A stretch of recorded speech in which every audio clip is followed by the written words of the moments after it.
Você já ouviu falar em bancos de dados NoSQL? Então esse termo NoSQL é bastante conhecido e está relacionado com bancos de dados, só que é uma outra categoria de bancos de dados bem diferente dos bancos relacionais. Então nos vídeos aqui do canal, nessa playlist focada em bancos de dados, eu estou focando exclusivamente em bancos relacionais. Então MySQL, MariaDB, Postgres, Oracle, SQL Server, DB2, enfim. São bancos dessa categoria relacional que usam lá o SQL, só que existe essa outra categoria chamada de NoSQL. E no vídeo de hoje a gente vai entender o que são esses bancos NoSQL. Bora lá? Boas-vindas ao canal do Javão, eu sou o Rodrigo. E bom, além dos bancos relacionais que utilizam lá a linguagem SQL, tem esses bancos que ficaram conhecidos aí como NoSQL. Então isso começou ali nos anos 2000, 2010, por ali, e teve a motivação da internet e da escalabilidade. Então nesse vídeo eu quero explicar para vocês o que é esse tal de banco NoSQL, por que eles foram criados, qual é a origem, qual é a motivação, para que eles servem, qual é a diferença em relação aos bancos relacionais tradicionais, quando usar, vantagens, desvantagens, enfim. Porque certamente você vai se esbarrar com esse tipo de banco uma hora ou outra. Então, em muitos projetos de software, eventualmente vai ter a necessidade de se utilizar um banco não relacional, um banco NoSQL. Então, é importante que você conheça e entenda a diferença e quando utilizá-los. Então, para ficar mais fácil aqui a explicação, eu preparei aqui uns slides. E aí, a melhor forma da gente entender é voltando um pouquinho no tempo ali, dando uma olhadinha no histórico. Então, ali nos anos 80, aproximadamente, né, 70, 80 e tal, foi quando surgiu os tais dos bancos relacionais. O RDBMS, Relational Database Management System, Sistema Gerenciador de Banco de Dados Relacional, que é o principal tipo de banco de dados, é o que eu estou focando bastante aqui, porque é o mais comum, mais utilizado até hoje na grande maioria das aplicações. Então ali, em meados dos anos 80, foi quando ele se popularizou. Então o pessoal viu que aqueles conceitos de transação, o ACID, né, atomicidade, consistência, isolamento e tal, aquilo dali era muito importante, segurança, para manter informações de aplicações. Então, as aplicações, as empresas, as pessoas que trabalham com desenvolvimento de software passaram a adotar esse modelo para persistir as suas informações. E ali começou esse movimento para o banco de dados relacional e a linguagem SQL foi adotada como linguagem padrão, suportada por todos os bancos de dados para fazer manipulação das informações, fazer consultas, relatórios e tudo que eu venho mostrando até então nos últimos vídeos. Beleza? Só que aí, depois de um tempo, o que aconteceu? Ali, os bancos relacionais acabaram dominando, né? Foi o padrão, só que depois de um tempo começou a surgir as linguagens seguindo o paradigma que ficou conhecido como orientação a objetos. Então tem lá a programação orientada a objetos, veio ali umas linguagens como o Java, o .NET, depois outras linguagens começaram a suportar como PHP, Python, enfim. Então programação orientada a objetos acabou dominando o mercado. Esse foi um paradigma usado para representar os conceitos do domínio de uma aplicação no código. E aí usando a ideia de classes, atributos, métodos, encapsulamento, herança, polimorfismo, vários conceitos surgiram e o pessoal viu que, poxa, esses conceitos são interessantes, eu consigo escrever o código de uma aplicação de uma maneira que seja simples de entender e fácil de dar manutenção, de evoluir, de fazer ajustes e melhorias. Então a programação orientada a objetos começou a dominar.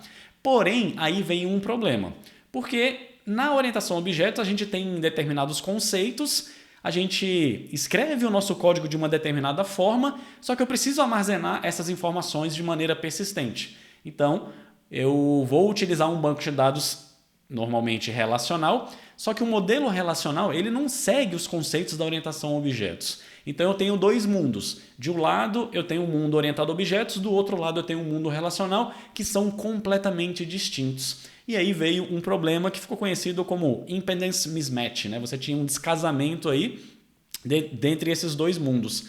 Eu não conseguia pegar os meus objetos aqui no código, na programação e transportá-los diretamente para o banco de dados, porque lá no banco de dados ele não seguia o modelo orientado a objetos, ele seguia o paradigma relacional, entidades e relacionamentos. Então acabava trazendo esse problema para o nosso código também. Na hora de persistir as informações ou na hora de carregar as informações do banco, a gente tem que ficar fazendo um depara. Então eu pego aqui o objeto e tenho que converter para o mundo relacional. Eu carrego as informações do mundo relacional, tenho que converter para objetos. Tem que ficar fazendo essas conversões. Aí veio a motivação dos frameworks, do padrão ORM, mapeamento objeto relacional, veio muito para tentar resolver esse descasamento que existe, né, entre esses dois mundos completamente distintos. Então a gente acaba tendo que fazer equivalências. Então na orientação a objetos eu tenho a ideia de classes. Lá no mundo relacional seria tabelas, o que seria mais ou menos equivalente às classes. Aqui eu tenho atributos, lá eu tenho colunas. Aqui eu tenho composição, lá eu tenho os relacionamentos. Aqui eu tenho herança, lá no relacional não tem herança. Dá para simular com chave estrangeira, mas não existe esse conceito. Então você tinha esse problema. Até surgiram soluções para resolver esse problema. Surgiu ainda uma outra categoria de bancos de dados, que foram os bancos de dados orientados a objetos. Então, tem alguns bancos de dados que seguem esse modelo, um que eu lembro aí de cabeça é o Caché, mas tem outros também, só que acabou não vingando muito, acabou não pegando muito, eles acabaram não sendo largamente adotados pelas empresas.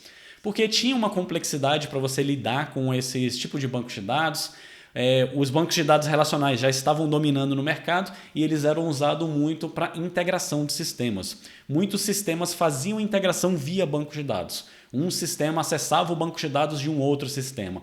Então, para migrar e trocar para o orientado a objetos, não ia ser um trabalho fácil. Então, ele acabou não pegando muito no mercado. Beleza? E aí, um tempo depois, ali, né, veio a web. Claro, aqui não surgiu ali nos anos 2000, né? Começou ali a se popularizar tal, em 90 e tal, mas ali em 2000 começou a escalar e a crescer. E aí veio essa necessidade, né, de você ter aplicações web, aplicações que estão disponíveis para o mundo inteiro. Então pensa que você desenvolveu um e-commerce e você quer disponibilizar isso para o mundo inteiro. Eu quero poder vender para clientes que estão em outros países, em outros continentes. E se eu tiver um pico de acesso, muitos acessos, eu vou precisar da escalabilidade da web, que antes não tinha essa necessidade, né, com sistemas locais. Então veio a web como um novo marco ali e para você escalar, né, a sua aplicação para a internet, né, você tem essas dificuldades. Como é que eu faço para escalar a minha aplicação para a internet, né? Já que agora eu estou pensando no mundo inteiro. Então tem algumas estratégias de escalabilidade. Então, basicamente, existem dois modelos de escalabilidade. Você tem a escalabilidade vertical e a horizontal. A vertical significa que eu vou aumentar para cima, eu vou pegar e aumentar os poderes daquela máquina. Vou colocar mais memória, mais processamento, mais HD, vou dar um upgrade numa mesma máquina. Então eu faço a máquina crescer. Então essa é a escalabilidade vertical. Ela é mais simples, porém ela tem limitações. Você não consegue escalar até o infinito ali, colocar 100 terabytes, milhões de terabytes, petabytes. Tem um limite ali que o hardware suporta. Então, ela é limitada. Já a escalabilidade horizontal, ela é diferente. Eu não vou pegar uma máquina e fazer ela ficar mega parruda. Eu vou pegar e distribuir em múltiplas máquinas. Ao invés de eu ter uma máquina mega gigantesca, poderosa, eu vou ter pequenas máquinas ali. Elas não precisam ser necessariamente mega poderosas, mas eu vou ter várias máquinas e aí eu consigo distribuir a carga entre essas pequenas máquinas e aí eu consigo ter uma escalabilidade também. Então essa é a grande diferença.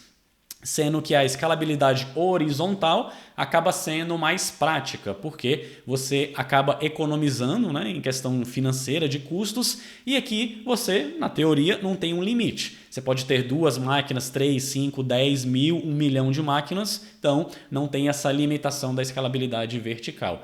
Então a galera começou a adotar esse modelo de escalabilidade horizontal para escalar aplicações. Beleza? Só que aí eu estou pensando em aplicações, em servidores de aplicações. Mas e o banco de dados? Como é que eu vou escalar o meu banco de dados? Aí veio um grande problema. Para escalar o banco de dados tem que estar rodando numa máquina e, no geral, a gente faz a escalabilidade vertical.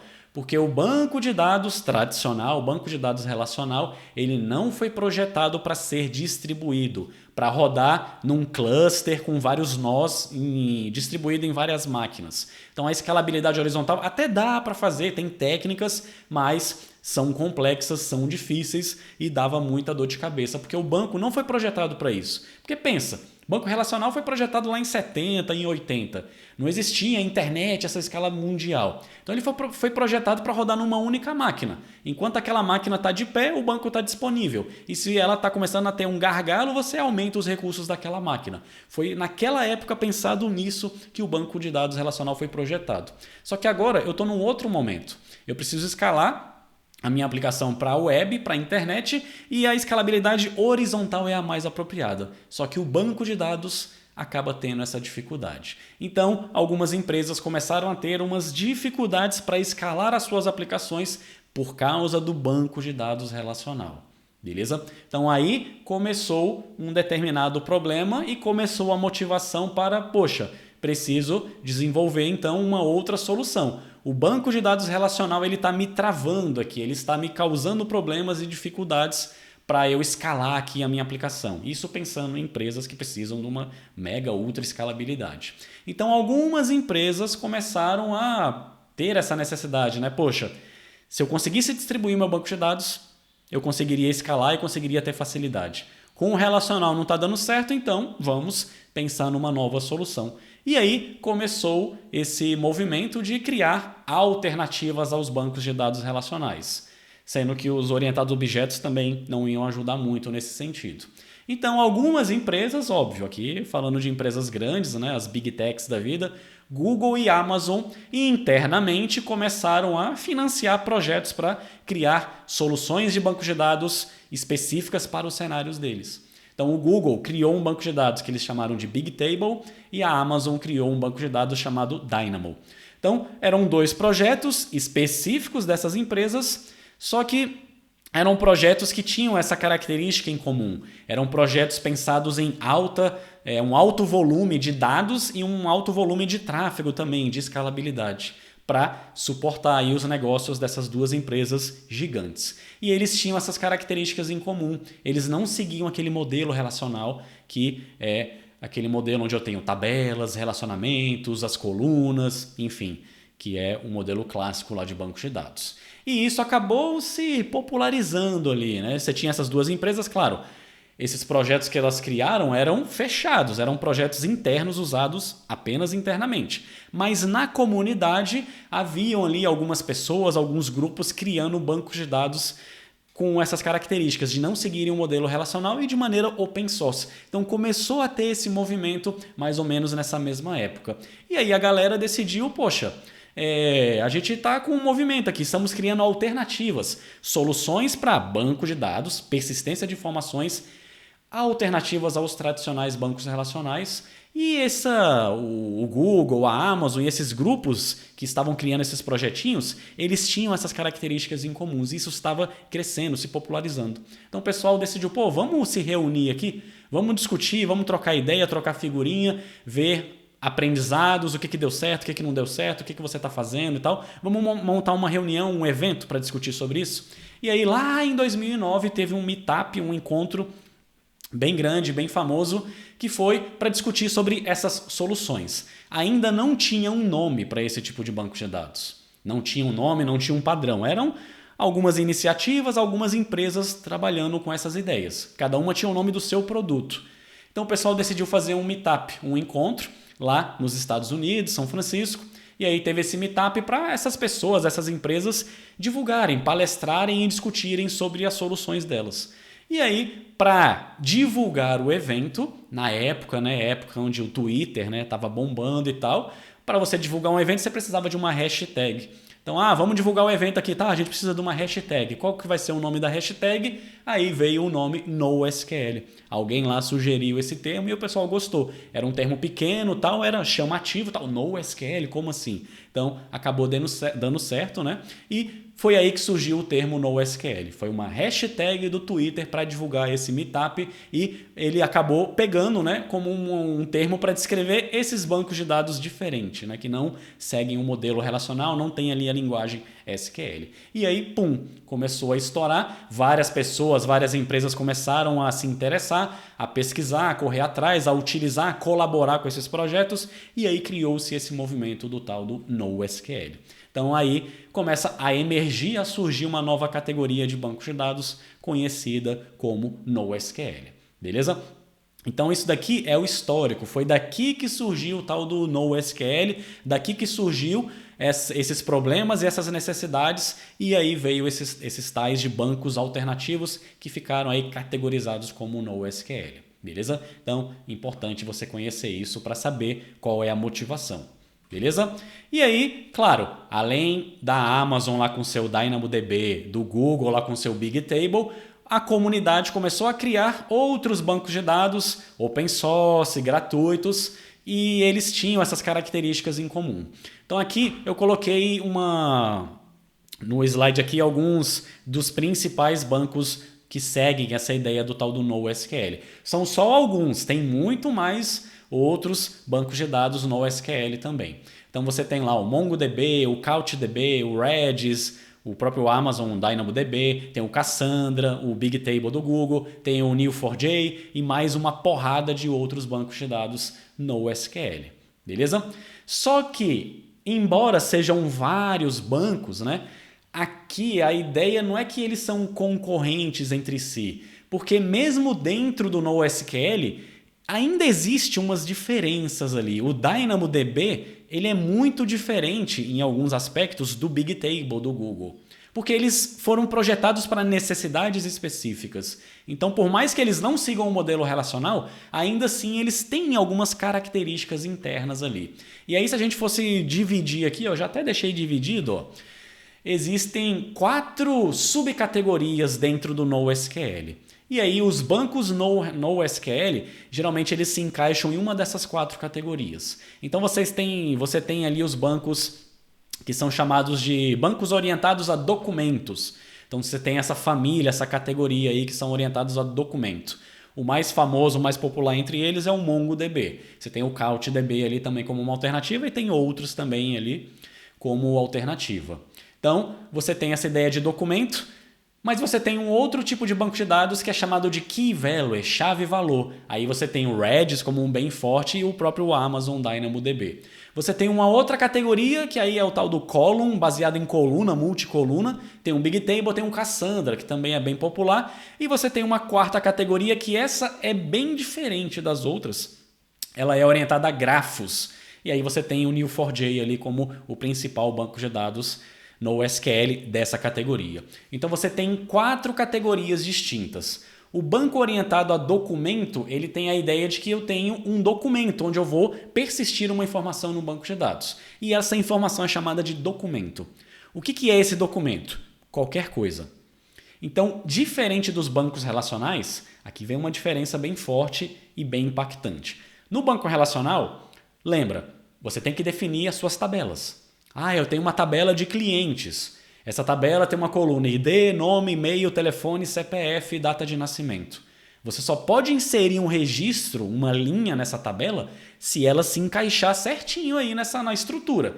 Então eu não posso inserir qualquer coisa aleatória ali. Tem que ter um ID, que é um número, um nome, que é um varchar, sabe? Tem toda aquela restrição, né? A gente faz um esquema para definir exatamente como vão ser os registros que vão se encaixar ali dentro. No mundo NoSQL, uma das características é que a gente não tem essa ideia de esquema. Eles são até chamados de schemaless. Eu não tenho um esquema forte ali amarrado para definir as informações. Então, num banco orientado a documento, vamos pegar o MongoDB. Eu só falo para o MongoDB, MongoDB, guarda aqui essa informação. E ele não se preocupa com o formato dessa informação. Então eu posso guardar um número solto, eu posso guardar um texto, eu posso guardar um JSON representando um cliente, um XML, eu posso guardar qualquer informação. Ele não tem essa restrição forte que existe no mundo relacional. Então aí fica mais simples e flexível de trabalhar com esse tipo de banco de dados. O Key Value, chave-valor, é parecido, só que eu tenho a ideia de que eu tenho uma chave que é única e ela está vinculada a um valor. Então a chave tem que ser única. A chave pode ser uma string, né, um texto, um número, não importa. E o valor que ela está associado também não importa, pode ser qualquer coisa. Então uma chave pode estar vinculada com um valor que é um texto, um número, que é um JSON, uma estrutura complexa, não importa. Então você tem a flexibilidade.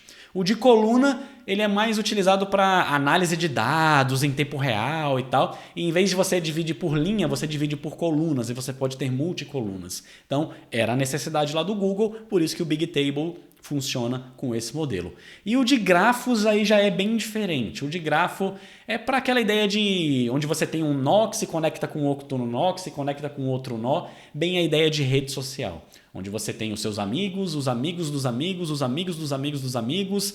Seu amigo ali, você está a um nó de distância, o amigo do seu amigo, que não é seu amigo, está a 2 nós de distância, sabe? Então a gente vê muito isso em redes sociais, LinkedIn, por exemplo. Então, os bancos orientados a grafos, eles servem bastante para isso. Então, são categorias distintas. Então, não é NoSQL é tudo igual. Não é, quero usar um banco de dados NoSQL, vou escolher um aqui aleatório. Não, porque cada um tem uma categoria. E para cada categoria você tem os cenários específicos. Pô, Rodrigo, qual o cenário que eu uso aí, cada uma dessas categorias?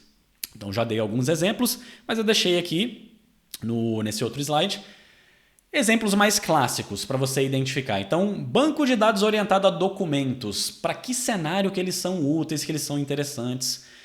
Para conteúdos. Se a sua aplicação é um portal de conteúdos, um blog, um site de notícias, sei lá, um site de receitas, enfim, se encaixa perfeitamente com um documento. Ou para catálogo de produtos. Esse do catálogo de produtos eu acho bem interessante, porque imagina um e-commerce. Pensa lá na Amazon mesmo, ou no Mercado Livre. Imagina no Mercado Livre, eu quero desenvolver um banco de dados para armazenar, né, para representar um produto. Só que produto, se você é um e-commerce genérico, você vende de tudo quanto é tipo de produto, como é que eu vou... Pensa num banco relacional tradicional. Como é que eu vou modelar a tabela de produto? Quais colunas eu vou ter aqui? Eu vou ter o ID, vou ter o nome, descrição, preço e as características do produto. Vou ter tamanho, vou ter... aí vai depender do tipo de produto, né? Se for um eletrônico, tem características, né? Se for um celular, por exemplo, qual é o sistema operacional, memória, processador, tamanho da tela. Mas e se for uma roupa, uma calça jeans? Não tem tamanho, sistema operacional. Aí, tem o tamanho lá, se é PMG, tem a marca, tem o tipo do material, enfim... E se for, sei lá, um eletrônico, uma TV, uma geladeira, já são outras características. Se for uma mochila, já são outras características. Então, caraca, como é que eu vou fazer essa tabela? Ou eu faço uma tabela com 70 mil colunas e aí, dependendo do produto que eu insiro, só algumas colunas vão ser preenchidas, as outras vão ficar tudo nulo, porque não faz sentido. Ou eu crio 500 tabelas distintas. Uma tabela produto genérica que tem só as colunas que são comuns para todos os tipos e para cada tipo várias outras tabelas. E aí começa a dar uma bagunça e aí na hora de fazer uma consulta eu posso ter que fazer muitos joins. Começa a ser um inferno trabalhar com esse tipo de cenário no banco relacional. Um banco NoSQL te atende perfeitamente porque você não tem essa restrição. Eu guardo um produto lá dentro... Um produto pode ter 2, 3 campos, outro pode ter 5, outro pode ter 50 campos, o banco não se importa. Então é muito mais simples, muito mais flexível. Então um banco orientado a documentos, ele se encaixa perfeitamente com isso. Chave-valor, para quando eu quero representar dados de cache, dados de sessão do usuário, o usuário que está logado, as informações de preferências desse usuário, enfim. Então eu tenho uma chave associada com um valor. Então key value se encaixa perfeitamente aqui. Coluna, para Big Data, né? Para você tem ali um volume gigantesco de dados e você quer fazer análises em tempo real e tal, banco orientado à coluna atende perfeitamente a isso. E o de grafo, né? Redes sociais, para fazer essas conexões e sistema de recomendação de produtos também. Eu quero fazer uma recomendação de produto baseado no que o cliente comprou. Então tem que saber quais são os produtos, qual é a relação desse produto com outros produtos, então se encaixa perfeitamente com os bancos orientados a grafos. Então existem os cenários de usos para cada categoria dentro de NoSQL. NoSQL não é tudo igual. Não é igual quando a gente pensa lá no relacional, né? Que no relacional, bom, é relacional, tem tabelas, relacionamentos, e aí MySQL, Oracle, Postgres são meio que iguais, óbvio. Seguem o mesmo modelo, mas não são iguais porque tem recursos a mais, tem vantagens e desvantagens em cada um. Mas eles se encaixam na mesma categoria. Agora no SQL não é tudo igual. Dentro de NoSQL você tem essas 4 categorias e aí sim, dentro de cada categoria que você tem os concorrentes entre eles. beleza? Então, fica essa dica. E aí, vantagens dos bancos NoSQL. Então, a primeira ali, mais óbvia que foi a que motivou tudo, né? A escalabilidade. Eu quero distribuir o meu banco de dados em várias máquinas, fazer a escalabilidade horizontal. O banco relacional não foi projetado para isso. Então, para você até consegue fazer, só que vai ser gambiarra, porque ele não foi pensado para isso. Ele foi criado numa época que não existia essa necessidade. Então, ele não foi projetado para isso. Aí é que entram os bancos NoSQL. Então, você tem uma alta escalabilidade. E aí, quando você escala, né, você distribui em várias máquinas, de quebra você acaba ganhando performance e disponibilidade. Porque se eu tenho um banco ali relacional que ele está numa única máquina, se aquela máquina cai, fica fora do ar por algum motivo, o meu banco inteiro fica fora do ar, a minha aplicação fica fora do ar, porque eu perdi o único canal disponível para me conectar no banco de dados. Agora, no mundo NoSQL distribuído, se uma máquina cai, foi um nó do cluster, da rede ali que caiu. Eu tenho mais 2, 3, 50, 1000 máquinas para atender as requisições, então eu consigo ainda ter disponibilidade. E como eu estou distribuindo a carga ali entre múltiplas máquinas, né, eu acabo ganhando também em performance. Então, tem essas vantagens. Além disso, uma outra grande característica é a flexibilidade. No modelo NoSQL, você não tem que definir a estrutura. Eu tenho essa estrutura de produto que tem essas colunas e essas informações e só pode inserir registros aqui que se encaixem nessa estrutura. Não existe esse conceito lá no NoSQL. Lá no NoSQL você guarda informações. Qualquer coisa que você quiser guardar. Óbvio, geralmente você vai agrupar coisas parecidas, mas não tem essa rigorosidade que existe no mundo relacional. Então é muito mais flexível, você ganha essa flexibilidade. E de quebra, acaba sendo mais simples de você trabalhar com esse tipo de aplicação. Eu pego as informações, guardo elas no banco de dados. Recupero as informações do banco de dados e exibo aqui para o meu usuário. Eu não tenho que ficar destrinchando uma informação maior, complexa, em múltiplas tabelas, como funciona lá no modelo relacional. Então é muito mais simples de trabalhar com banco de dados NoSQL. Beleza? E aqui tem uma, digamos assim, pegadinha, né?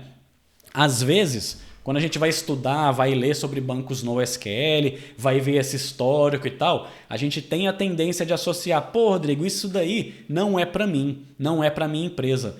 Esse tipo de banco aí, pelo que eu estou lendo aqui, isso é só para as empresas gigantes, aí as big techs da vida. Netflix, Google, Amazon, Facebook, Twitter, só para essas gigantes que têm trilhões de informações e precisa ter uma escalabilidade infinita. Então, Rodrigo, para mim não serve NoSQL. Só que aí que tá. Óbvio, esse foi o grande motivador para surgirem os bancos NoSQL. Só que ele não é só para isso, só para quando você precisa de bilhões, ter uma escalabilidade absurda. Porque tem a questão da flexibilidade e da simplicidade.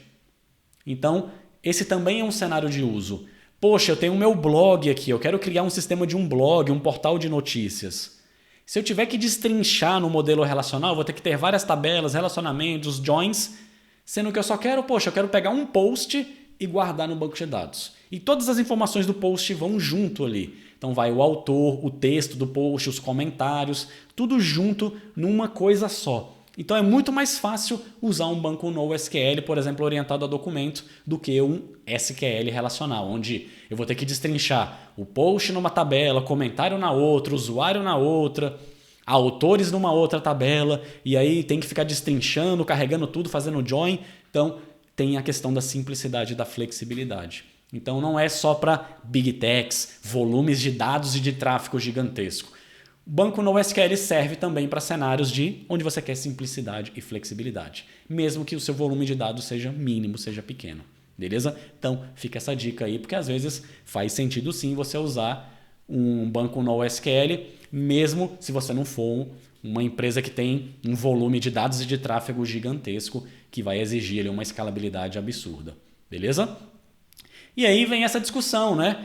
SQL ou não SQL? Qual dos dois é melhor? Qual que eu utilizo? E aí, como eu sempre falo aqui no canal, não caia nessa discussão de melhor ou pior, porque isso não existe. Não tem uma solução que é melhor, uma que é pior.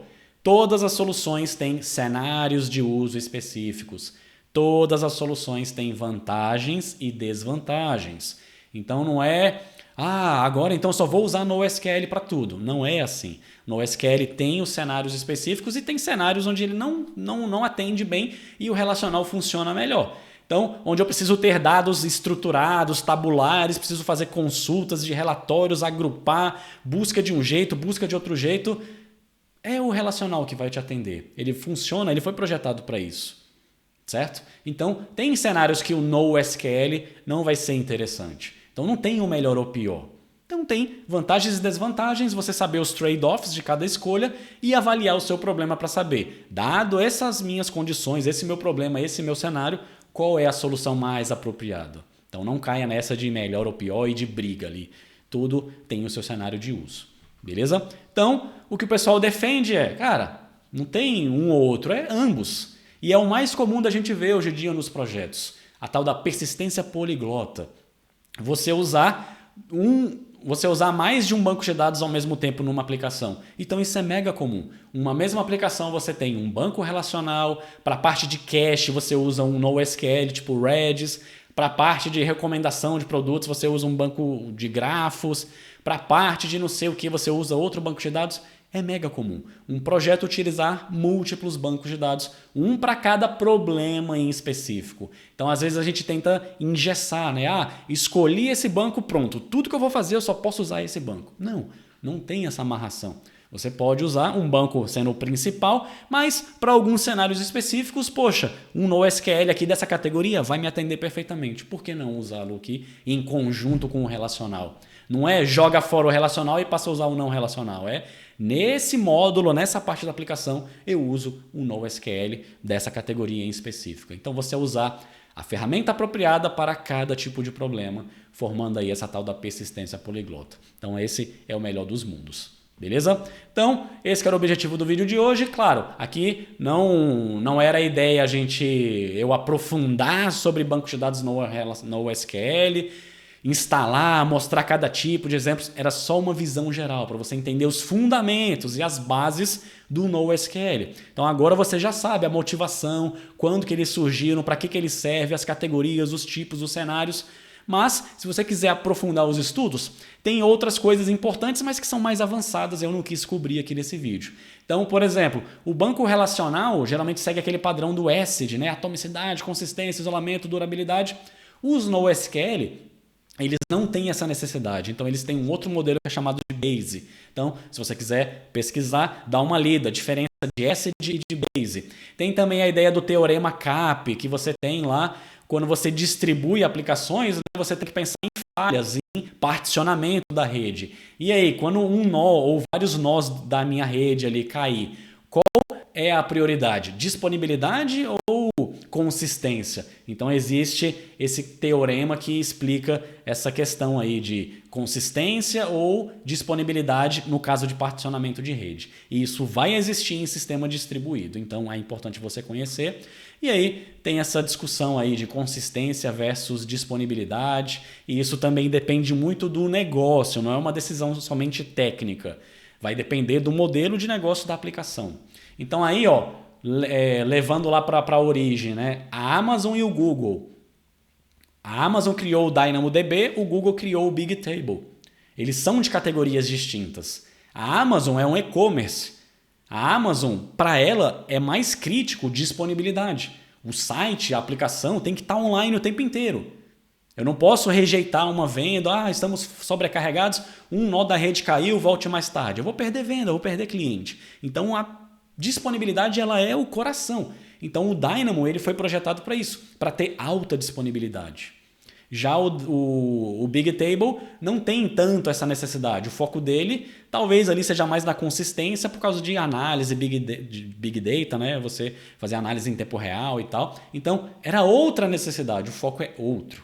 Então percebe? Dois modelos de negócio distintos que priorizam coisas distintas. Então não tem um certo ou errado aqui, tudo depende do contexto. Beleza? Então tá aí tópicos para você aprofundar os seus estudos. E é isso, gente. Esse era o objetivo do vídeo de hoje. Espero que vocês tenham gostado, tenham aprendido aí o que é esse tal de NoSQL, os fundamentos, os princípios, e agora saiba diferenciar do SQL, saiba as vantagens e desvantagens, os cenários de uso e saiba escolher quando usar um, quando usar outro ou quando usar ambos, um para cada necessidade em específica. Se ficou alguma dúvida, deixa aí nos comentários, eu te vejo no próximo vídeo. Um abraço e até lá, tchau, tchau.